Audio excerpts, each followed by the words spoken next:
మీ పేరు? నమస్తే అండి, నా పేరు కిరణ్ అండి. ఏం చేస్తుంటారన్న మీరు? నేను కార్ డ్రైవర్ అండి. ఏంటన్నా అన్న క్యాంటీన్లో భోజనం చేస్తున్నారు, ఎలా అనిపిస్తుంది మీకు? చాలా బాగుందండి, చాలా బాగుంది.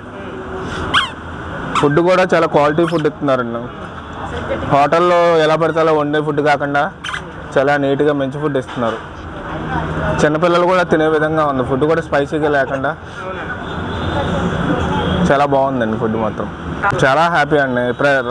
రాష్ట్ర ప్రజలు ఎండల్లో తిరిగి కష్టపడి వచ్చి ఇన్నాళ్ళు పనులు లేక ఫుడ్ కోసమే కదండి ఏది చేసిన. ఆ తిండి కోసమే 5 రూపాయలకి తిండి దొరుకుతుందంటే, ఇలాంటి క్వాలిటీ ఫుడ్ దొరుకుతుందంటే చాలా హ్యాపీ అండి. హోటల్లోకి వెళ్ళి హోటల్లో వాళ్ళు ఎలా పడితే అలా వండిన ఫుడ్ తినే కన్నా చక్కటి ఫుడ్ ఇస్తున్నారు. హ్యాపీ అండి. రాష్ట్రంలో కానీ దేశంలో కానీ 5 రూపాయలకి వచ్చి వస్తువు ఏమైనా ఉందంటారా? ఏమీ లేదండి. పిల్లలు చాక్లెట్లు కూడా కల్తీ అయిపోయినాయి. ఎలా ఉందన్న ఫుడ్? అసలు 5 రూపాయలకే పెడతారు. చక్కగా ఉందండి, చక్కగా ఉంది. వేస్ట్ చేయకుండా ప్రజలు తింటున్నారు. చక్కగా ఉంది. ఏమేమి పెట్టారన్న ఈరోజు మీకు? మాకైతే సాంబారు, ఆనపకాయ కర్రీ, పెరుగు, పచ్చడి అండి. ఎలా ఉందన్న టేస్ట్? చాలా బాగుందండి టేస్ట్. దమ్మ ఎలా అనిపిస్తుంది అసలు? ఎన్డీఏ ప్రభుత్వం 60 రోజులు అవుతా ఉంది కదా. ఎక్సలెంట్ అన్న. రాను రాను ఇంకా మారుతుంది కూడా.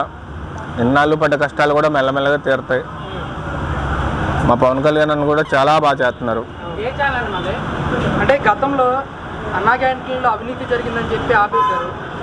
నిజంగా 5 రూపాయలకి అన్నం పెట్టి 5 రూపాయల్లో అవినీతి జరిగిందంటే ఎవరు నమ్మరండి. 5 రూపాయలకి అవినీతి ఎక్కడ జరుగుతుందండి? కోట్ల రూపాయల్లో అవినీతి జరిగిందంటే ఉంటుంది, కానీ 5 రూపాయలకి అవినీతి ఇప్పుడు ఎన్ని 5 రూపాయలు కలిపితే ఎంతమంది కడుపు నిండితే ఇలా ఉంటుంది? దీనిలో అవినీతి ఏం జరుగుతుందండి? అంటే అన్నా క్యాంటీన్ల పేరుతో ప్రజలను మభ్య పెడతారని ఆరోపణలు కూడా చేస్తారు. ఏమీ కాదండి. 5 రూపాయలకి 10 రూపాయలకి రాష్ట్ర ప్రజలు ఇలా అని ఎవరు మోసపోరండి. 5 రూపాయల్లో ఏ అవినీతి జరిగిద్దండి? ఎన్ని 5 రూపాయల్లో అవినీతి జరిగిద్ది? 5 రూపాయలకి అవినీతి అనేది జరిగేది కాదండి. ఇదేం పెద్ద మాఫియా కాదు, ఏమీ కాదు. ఇది కడుపు నింపేదే.